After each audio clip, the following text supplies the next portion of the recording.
I am very pleased to be able to offer a land engagement this afternoon to get us started. I say land engagement because I have learned over the last little while that I like to approach land acknowledgement just a little bit differently.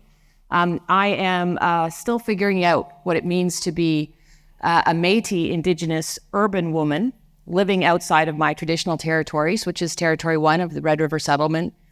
This is a ancestry that I knew about on my grandfather's side, my maternal grandfather's side, but not something that he ever explained during his lifetime. And I think there's good reason why he didn't explain that during his lifetime. But over the last decade or so, as I have worked to understand more about myself as both settler and Indigenous, one of the things I've spent a lot of time is thinking about land. And I do that very intentionally on walks that I take. Anybody that follows me on the gram knows that I do joy walks, and part of my joy walk is to sort of intentionally look at the things around me, to look at the beauty of the things around me, the things that have lived for millennia on this land. And what I have realized about land acknowledgement is that land acknowledgement, the way we traditionally do it, is sort of a recitation of, today I'd like to acknowledge the fact that we're on the land of these people. But for me, I think that there's more to that story, something that we should spend some time just acknowledging.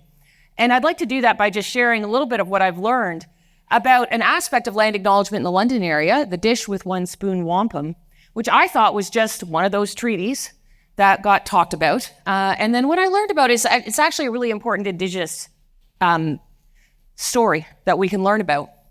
And so what I learned about the dish with one spoon wampum is that it's a form of treaty, an agreement originally between Indigenous peoples who were maybe in competition with each other, but who shared a land. And the dish with one spoon wampum is the teaching that the dish is the land. And if I tell you that this dish is the land, and there's only so much of it, and we're all on it, and that I have one spoon, and I'm going to take from the dish, and I'm going to give you the spoon. Then you need to take from the dish, and then you're going to pass the spoon. But this is it. What's on the dish is the dish. That's the land. And if I told you, not only does it have to feed us in this room, but it has to feed our children and our children's children, how much would you take? How much would you take of the dish? The spirit of the one dish wampum is, I think, a beautiful story of engaged community caretaking, a responsibility to live sustainably on the land. And the land is being caretaken for millennia by Indigenous people who live on it. And under Treaty 13 with the Mississauga of the Credit, that's the land that we're on now, we are all treaty right holders, not just Indigenous people. We have treaty rights and responsibilities to caretake the land.